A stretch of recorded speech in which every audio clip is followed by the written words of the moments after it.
Our series that we're going to talk about anxiety. Okay, there's many different aspects to anxiety, different anxieties you can have, because we all know that one size does not fit all. So we're going to start with the generalized anxiety disorder, which is GAD. So basically, this means that like everyday situations, they put you in, they give you anxiety.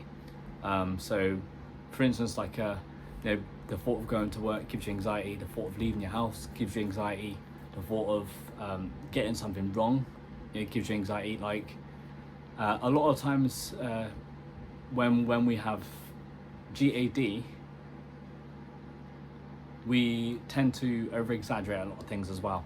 So if we get something, but say if we get rejected, say if we ask a girl or a boy out, man or woman or they out, and we get rejected, our mind instantly goes like full on like 1,000 miles per hour, and we start thinking, oh my god, what did I do wrong? Did I do this wrong? Am I like this? And then you start like really like over exaggerating everything that it doesn't need to happen. You know, these things happen. You know, it's not only that. You know, people who suffer with GAD, they hate unknown. Okay, so they always want to know what's happening, when, how.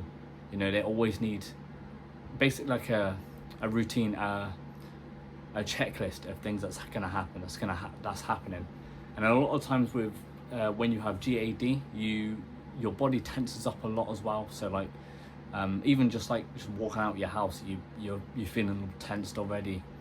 Yeah, it's not ideal the slightest. I know, because I suffer with many kinds of anxiety myself.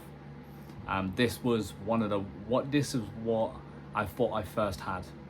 But yeah, we're gonna jump into now like actions and steps you can take to help solve that, and help, you know, make your mental health a bit more better, make your anxiety not go completely, because it won't go completely, but it will mellow down. And there's steps you can take that will help you mellow your anxiety down. Okay, so here's a few techniques I found help me, which is the worry postponement. Basically, that means like when you have a worry that pops into your mind, rather than trying to tackle it there and then, which is going to create more problems for you and it's going to stress you out more, it's going to make your anxiety spark even more. Just pick a time of the day where you'll face them. So basically, like, say for example, like it's the morning and you've got all these thoughts, all these worries inside of you. Jot them down on a bit of paper and say, for example, 6 o'clock tonight, this evening, you're gonna spend 10 to 15 minutes thinking about them, thinking about steps you can take, solutions, all the things. Because that, obviously, when you do that, you're pushing them, you're not ignoring them, and you're not giving them immediate attention. You're saying, okay, you know what, I've got this, these are what I'm dealing with, I'm gonna deal with them later. Okay, and it's just setting yourself a reminder that, you know what, it's okay, we've got this, we're gonna handle this later.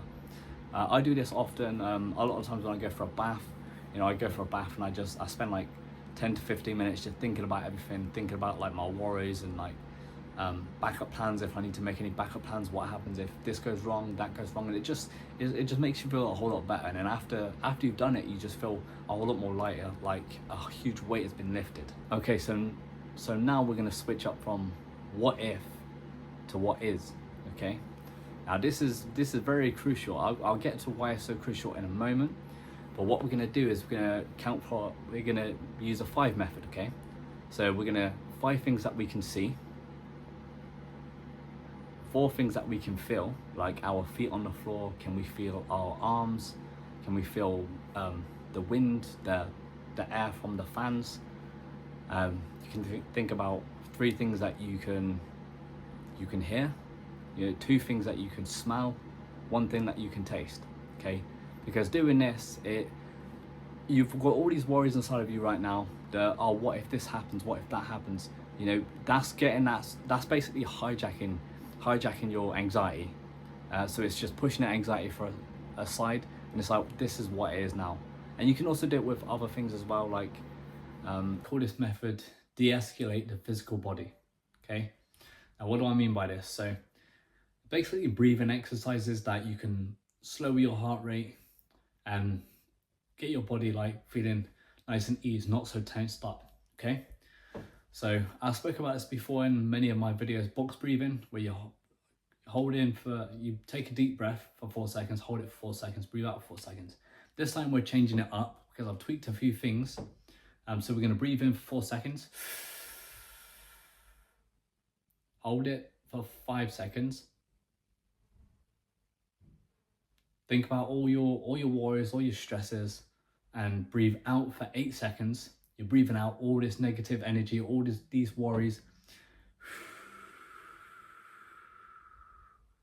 Do that as many times as you need to, but even like the first few times you can really feel a difference. You can really feel like your mood is calming, you know, you feel much better about yourself, you know, because like how can you focus, how can you calm down when your body's sending signals that you're in threat? You know, you have to send physical signals to your body to let your body know it's safe, it's okay to relax, to rest. Okay, try this method, guys. Okay, now the next point I want to make is, why don't you challenge the thoughts? Okay, so if you have a thought pop in your head about something like, oh, I'm not good enough to do my job or whatever it is, challenge that, you know. Think to yourself, okay, is that actual fact, or is that just my brain being silly again? You know, is that my brain just telling me things that are not even true? You know, really challenge it, because you know, like I'll tell you a secret about me. It wasn't until I was like in my late 20s I really started challenging things that people would tell me when I was a kid. You know, people told me I couldn't do this. People could tell me, oh, you won't amount to anything. You're not this, you're not that. I started challenging it in myself, and because you get told so much what you are, you start believing it, you see. So start challenging it, even if it's your mind saying, you know what, like you're not good enough to be here, you're worthless, this, that, and the other. Challenge it, man, because you are not worthless, guys. Okay, we're all here on this planet. We get to experience life, and it is the most incredible feeling in the world. Okay, just challenge these feelings, challenge these thoughts. I'll be bringing some more ideas to you guys, but I just wanted to leave you with a few bits and bobs here and there, just so you can, you know, take action on these steps, because this is the GAD is most common around many people who say they have anxiety or they have anxiety. Okay, it's not like, oh my god, you have anxiety, you're like the worst person in the world. That's not at all. Like, many people do suffer with this form of anxiety, but many people just either really hide it well or never really talk about it. But I think we should talk about it. You know, we should talk about it. Be like, hey, you know what, I've got anxiety. You know what, this is what I'm doing to solve that. This is what I'm doing to change that. Now, am I saying that I want to cure your anxiety? No. Am I saying that there is a cure for anxiety? Not at all. In my opinion, I don't think there's a cure for anxiety. I feel like you have anxiety for the rest of your life. But just like mental health issues, you know, will be for the rest of your life. But there is things that you can do to make your anxiety better, to make it more mellow, to, you know, to help you out, rather than to control your anxiety, to control your mental health, rather than let your emotions or anxiety weigh you down and like just control you, because we don't need that, guys. Okay, guys, I hope this helps someone out there. Please take action. Let me know what worked for you, what didn't work for you, and I'll try and tweak it in my next video to see what I could do better. Okay.